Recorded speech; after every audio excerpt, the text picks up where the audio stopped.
குழம்பலாமா?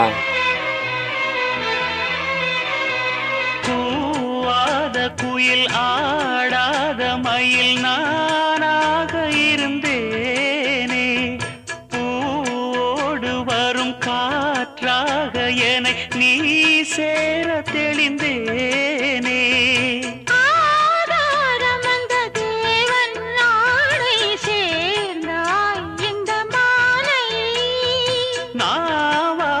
ருசித்தேனே தேனை தேர்ந்தேன் இன்று நானே.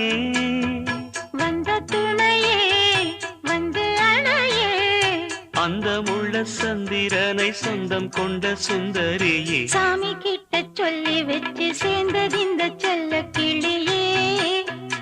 இந்த பூமியுள்ள காலம் மட்டும் வாழும் இந்த அன்பு கதையே.